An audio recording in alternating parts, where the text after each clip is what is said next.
So this is from One News. Maybe it's last night. Because of course it's Tuesday, isn't it? I was still thinking, no, this is. But it was a public holiday yesterday. Hope everyone had a good Easter. Hope you're all back safe and well. Everyone listened to us and paid attention to be safe on the roads and stuff. Hope you're all well. This is talking about something that you and I are both heavily into, probably more so you than me, Chewy. But this is about what's coming on the 1st of April, right? With the new rules and landlords, deductibility and minimum wage going up by 2%, even though, that doesn't keep up with inflation. So it's not, so minimum wage, people are still going backwards. But there's a big portion of the story talking about the EV market. And I'll just highlight it, even though it is said in there. Last year, new car sales averaged 27% of new car sales last year, each month, on average, were EVs. Last month, under this government, I can use one hand, 5% of new car sales were EVs. Now, remember, and never forget this, that at the point, and Chewy, you can explain this better than me, but at the point that these guys threw out the clean car rebate, it was paying for itself. It was cash flow positive. It was not costing the country anything. And they got rid of it anyway because they wanted to signal to a very small base who were paying what they thought was the ute tax, the farmers, when we already know that 90% of utes being bought and used weren't by people working. They were like, I used to own a ute, and I owned a media company, and I used it for that kind of stuff. Never went on a farm. They were people like me, Chewy. Yeah, fringe benefit tax. Yeah. That's what they're avoiding. I used to work in broadcasting. All of our vehicles were big 4-wheel drives and that sort of thing that were used to haul around free samples and call flute signs. Just absolute bananas behavior, and you can check this yourself. Go down to the CBD wherever you are and count the sign written utes in perfect condition. Yep. Showroom shine. Never seen a gravel road. Never seen mud in their life. Yeah. So anyway, absolutely. A long-winded introduction to a story, but this is what they're talking about. And they mentioned the EV. The biggest part of the story is about what's happening with EVs in New Zealand under this government, especially post 1st of April when all the rules changing for everything. It's the beginning of the new year, the financial year, that is. And from today, April 1st, a number of changes come into effect. The adult minimum wage is going up by 2%, from $22.70 an hour to $23. And now, this is not necessarily criticism of National, Chewy, because I don't know how much it would have gone up under Labor, but if it's less than inflation, it obviously means they're going backwards. So minimum wage earners are going backwards under this government. They could, if Labor had have won, they could have also been going back under Labor. I'm not saying it's just National, but the reality is National is government and minimum wage earners are going backwards under National. So that's accurate. But hang on. 15. Yep. Isn't this government laser focused on the cost of living? No. Oh, sorry. Yes. Sorry. Apparently the answer is yes. That's something that they could have done to kind of redress the. It's inflationary as fuck, but still. No, but they've got no money because of the last government. Not because $3 billion has been given back. The last government left the cupboards bare, so they couldn't do another 20 or 30 cents because you know what I mean. And the usual argument. The usual argument is minimum wage goes up, a business goes out of business, which never happens. But never ever. All right, here we go. Cents. The student allowance increases by almost $28 a week. There's more money going into pensioners' wallets. And for those living alone, they'll get almost $50 more a fortnight. And a couple will get more than $70. And the Working for Families tax credit jumps around $8. Interest deductibility is also back. From today, landlords can now write off up to 80% of their mortgage interest, and this rises to 100%. From today, National wanted it to be 100% backdated, and the negotiation was 80% from now, rising to 100%. From April 1st next year. And changes to road user charges come into effect today as well for electric vehicle and plug-in hybrid drivers. EV owners will pay $76 every 1,000 Ks, while plug-in hybrid owners pay $38. Lisa Davies has more. The brakes have gone on the popularity of electric vehicles, and the new road user charges are getting the blame. Unfortunately, EV sales are less than 5% of new car sales now, where last year they were averaging 27%. Just think about that, right? Mr. Luxon, who loves KPIs, key performance indicators. What indicator does it tell us that the EV market has been decimated like that? Like from 1 in 4 cars, 1 in 4 new cars were EVs last year. Now it's 1 in 20. What KPI? What does that tell us about that? What this government has done to that market? Yeah, and the flow-on effect is going to be that they don't bring in as much, because the stock's not moving, so you don't get as much choice and that sort of thing. There is going to be a snowball effect here. Yeah. All right. So we'll keep going. Oh, all right. To put my sound back on, do that. Go back a little bit. Oh, gosh, it's all going to pear, isn't it? It's custard. What's happening here? That'll do. This EV importer is bearing the brunt of it. Ideally, if you want people to use electric cars, you want to offer positive incentives, not negative incentives, which is we've swung from one to the other now. However, the Transport Minister says now EVs... How many times do you think he says potholes in this conversation, Chewie? We'll see. I'm betting a couple. That's my guess.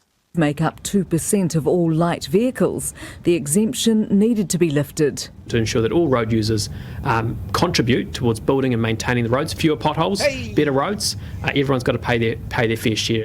But it's not the charge itself the EV industry takes issue with, it's the amount. We've got EV owners and pure electric vehicles now paying 23% more than petrol drivers. So that's not really equitable. We're at the same level as diesel vehicles. The government doesn't accept that makes EVs unappealing. Ultimately, it's much cheaper to drive an electric vehicle in terms of running costs than it is to drive a petrol or diesel vehicle. However... Yeah, but let's just be clear. It's also much more expensive to buy the equivalent electric vehicle than it is to buy the equivalent petrol vehicle. Would that be fair, Chewie? Correct. Yep. Yeah. So again, right? What he's saying is true. National will give you the top line information and never delve deeper. So he's got that, but he's not also saying, but you might also pay double the price. Like for what you can buy in an EV, what you could buy for $40,000 in a combustion engine is probably what you'd buy in a $70,000, $80,000 EV.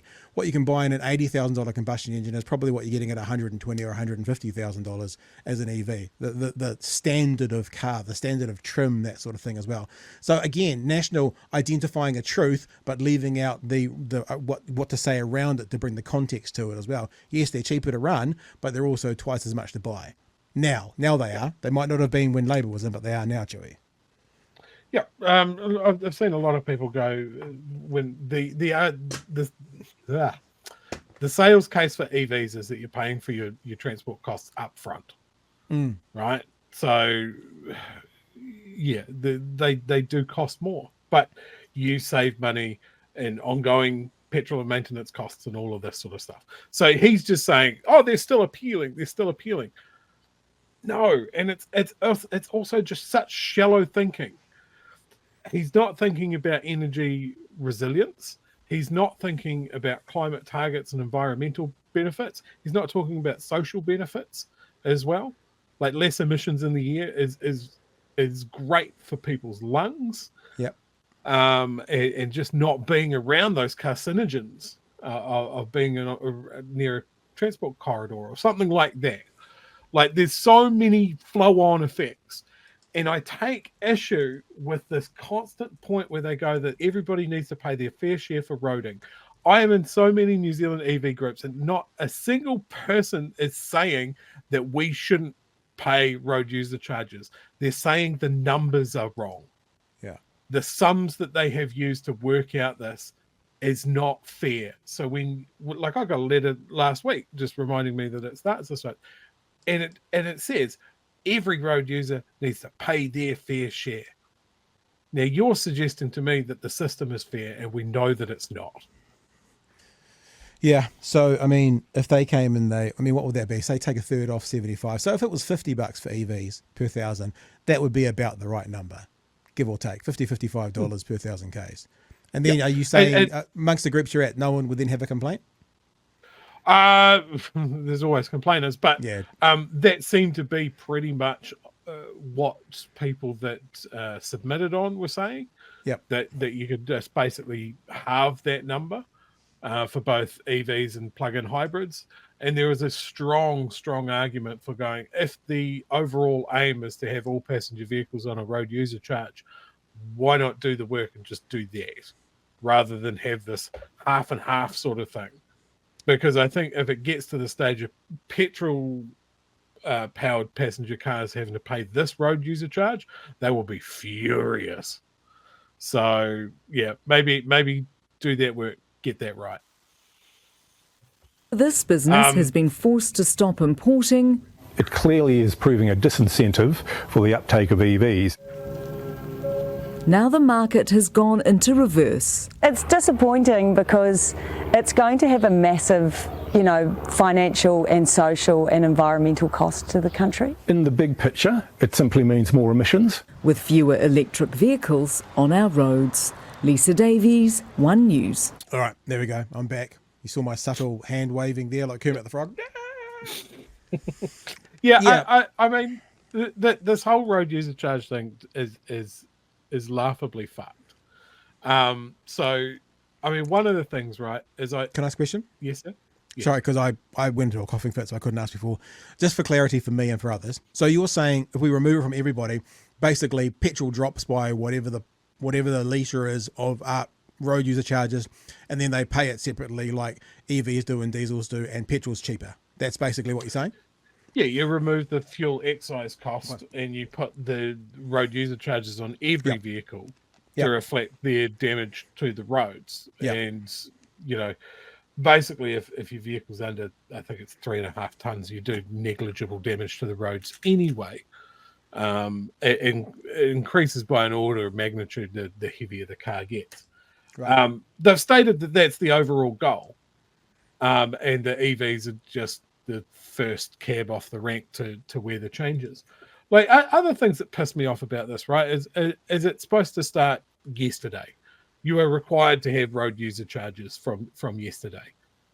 But also, confusingly, not really, because you're also not required to have them until the 31st. So why would anybody go out and buy them now when they don't have to? It's just it's really strange. There's a $12.50 admin fee on every purchase, and you've got to be purchased. Yeah. So if someone just goes, "Oh, it's $75 for 1,000 Ks." If they're a low income, $75 for 1,000 Ks. Yeah, that's going to be 87, and then the next 1,000 is going to be 87. And correct. Fuck. So it's a regressive tax. Why is there such a large admin fee? Why do I need a physical sticker in my windscreen again? Is there not a better way to do this? This is all stuff that they could have acknowledged. I've got a few figures based on the EV sales as well I can show here. So yeah, data from March 2024 concludes a particularly quiet 3 months for EV market in New Zealand. 605 fully electric vehicles were registered, with another 353 plug-in hybrids. 9.28% of new passenger vehicles were EVs, down from 27.2%. And you can see that graph there, that it was climbing, and now it's just plateaued. Yeah. So it'll be interesting to see what happens. If vehicle makers want to keep selling EVs, maybe they're going to have to become more aggressive on price. But if we're out of step with the rest of the world market, then I don't really see how they can. Yeah. It's just odd. I feel like it's an ideological position that they've painted in, because they went so hard on ute tax. But now we have no disincentive for high emitting vehicles and no incentive for low emitting vehicles. It's like the smoking thing, right? Oh, we want to encourage, we want to hit our climate targets and we want to hit our emissions targets. We're not going to do anything to make that happen. I think we'll know what'll happen, though. People should probably be aware of this. That when the government changes again, and it will change, whether that's 3 years, 6 years, 9 years, we'll see. It will go back. It will go back the other way. So people may be able to buy their big burning vehicles for the next few years without a stick, but then it'll go back the other way, and you'll probably see like many policies or many outcomes in the country. Under the left, it'll start to climb. The right will come in, it'll drop off. Then it'll start to climb, it'll drop off.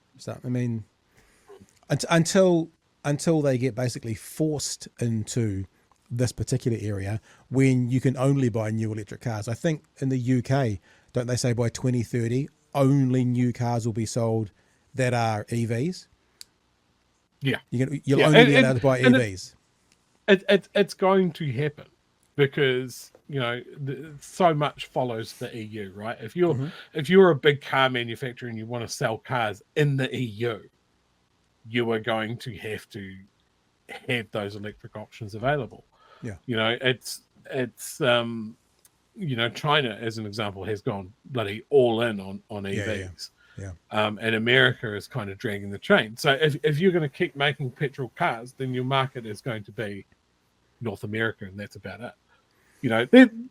There's lots of things. It just seems to be a poorly thought out, or maybe they did know all these things. Maybe they did know all of these problems, and they've just chosen to disregard it. We've seen from this government that they're quite happy to take expert advice and throw it away. I can't imagine that they haven't had people going, hey, look, here are the issues with bringing in road user charges. Here are the issues with scrapping the clean car rebate or any of that. But they've just gone, yeah, it doesn't match up with our election promises, so damn the torpedoes, we're doing it anyway. But we know that about National. They'll only take advice when it suits their pre-prepared narrative. When it doesn't, they won't. And that narrative that they've put out there, that EV owners just don't want to contribute, that they're freeloaders and that sort of thing. Like, that's not the reason. There's a lot of people that drive electric cars for their performance benefits. There's lots of people that drive their electric cars for the financial benefits. There's lots of people that drive electric cars for the environmental benefits and that sort of thing. And look, there's people in the chat sort of going, well, why should people subsidize other people getting EVs? Because it benefits us all.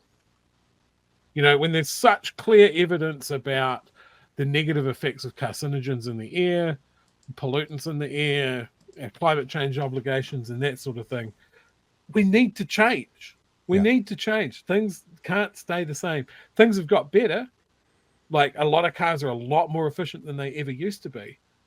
But then you turn around, every time you see one of those Ford Ranger Raptors that are going around, those enormous, they are some of the highest emission vehicles on our roads.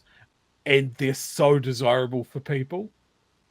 And you want to be ultra mega big nuts tough guy, then that's the car that you buy. My argument is that there should be a disincentive for buying such an obnoxious vehicle. Because just deciding that the person's a wanker every time you see one is obviously not dissuading people from doing it.